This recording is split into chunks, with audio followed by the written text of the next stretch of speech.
36 වන කැලින් සරසවි සම්මාන ප්‍රධානෝත්සවය ඊයේ BMICHදී පැවැත්වුණා. එහි මෙවර ජනප්‍රියතම නළුවා බවට පත් වුණේ මේඝ සූර්යාරච්චි.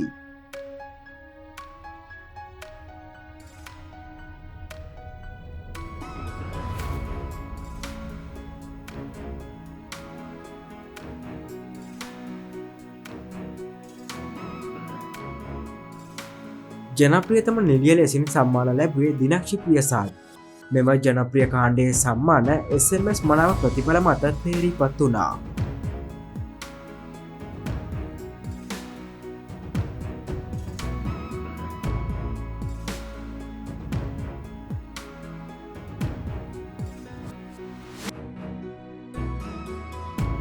මෙවර කැලින් සරසවිය හොඳම රංගන ශිල්පියා සම්මානය හිමි වුණේ ධනුක දිල්ෂාන් හට. ඒ ගිනිය විසහත් ගිනිකැලි දෙක චිත්‍රපටයේ මංජුගේ චරිතය වෙනුවෙන්.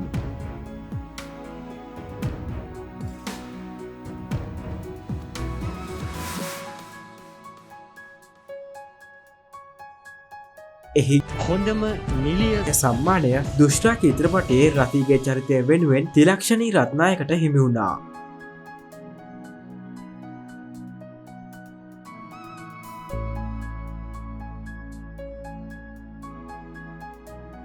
තිස්හය වන සරසවි සම්මාන ප්‍රධානෝත්සවයේ හොඳම සහනලුව සම්මානය සජිත ඇන්තනි හිමි කරගත්තා.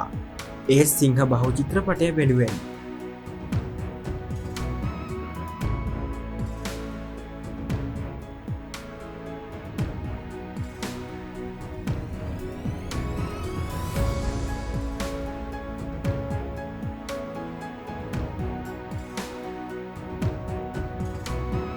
එහි හොඳම සහයනිගේ සම්මානය හිමි කරගත්තේ බින්නු චිත්‍රපටයේ පූර්ණිමා චරිතය වෙනුවෙන් තිසරි වත්සලා.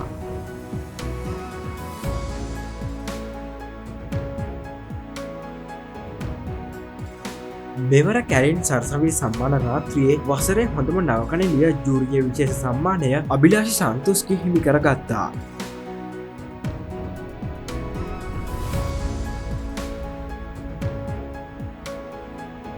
මෙවැනි අලුත්ම පුවත් ඉදිරියටත් බලන්න සබස්ක්‍රයිබ් කර රැඳී සිටින්න අප සමග.